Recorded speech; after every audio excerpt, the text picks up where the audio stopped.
Hello, I'm Assemblymember Bill Monning. Welcome to another edition of Monning's Mailbox, where I answer some of your emails and letters. Please feel free to send in your questions by going to my website. Maria, a former nursing home employee who lives in Aptos, has seen the benefits of utilizing an ombudsman. Without the oversight provided by the ombudsman, there is little protection for the elderly who are at risk for abuse from a variety of people, especially now in hard economic times. Maria urges the continued funding of the ombudsman to provide this necessary oversight and is asking for an update on the status of this program. Maria, thank you for contacting me about this important issue and for sharing your understanding and knowledge about the ombudsman program. Just like you, I recognize how critical local ombudsman programs are in safeguarding vulnerable senior citizens. As you know, the statistics for elder abuse in California are startling, and it's essential that we protect those who fall victim to abuse. Studies have shown that victims of abuse have 3 times the risk of dying prematurely in comparison to those who live without abuse. Unfortunately, due to the ongoing fiscal crisis, resources and services are disappearing just as the need for assistance is growing with the aging population. Ever since the governor vetoed all state funding for California's long-term care ombudsman programs in the 2008-2009 Budget Act, it has left local programs without a stable source of state funding.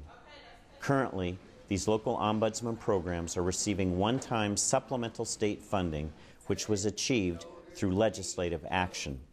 There's hope that future funding can be attained through the Elder Justice Act, a provision in the federal health care reform. If the Elder Justice Act is fully funded, it would provide much-needed support for local ombudsman programs and other adult protective service programs. I am in full support of this funding for the Elder Justice Act.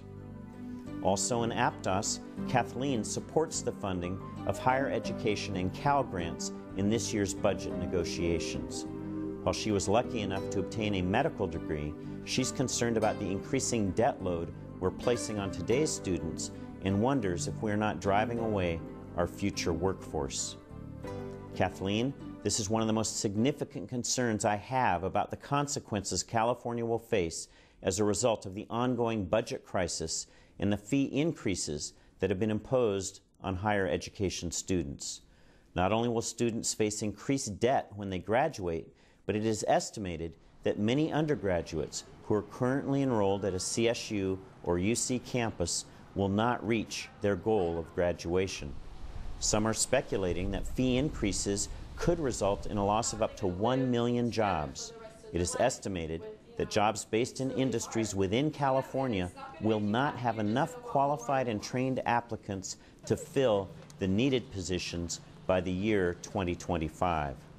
Unfortunately, without a pool of qualified California graduates to draw from, many corporations will relocate to other states that have prioritized higher education, even when they too are facing challenging financial conditions, in order to ensure they will have the workforce supply necessary to meet their hiring needs. During the current budget negotiations, I will continue to remind my colleagues that investing in higher education is essential to California's economic future. June is Sober Graduation Month in California. The designation is to remind our communities about the importance of protecting young graduates from alcohol and drug-related injuries by sponsoring alcohol and drug-free graduation events. Motor vehicle-related injuries are the leading cause of death for 15 to 25-year-olds. Since the Sober Graduation Program was established in 1985, the number of young drivers involved in alcohol-related collisions during the month of June has declined dramatically. We need to remain vigilant, however, reminding our high school graduates that celebrating is expected when a milestone is achieved, as long as the celebration does not include the use of alcohol or drugs. I want to offer my congratulations to this year's graduates and their families. Graduation marks a time when young adults begin to make important decisions about their lives and I implore all new graduates to make the mature decision to celebrate responsibly. Thank you for your time and for listening to another edition of Monning's Mailbox.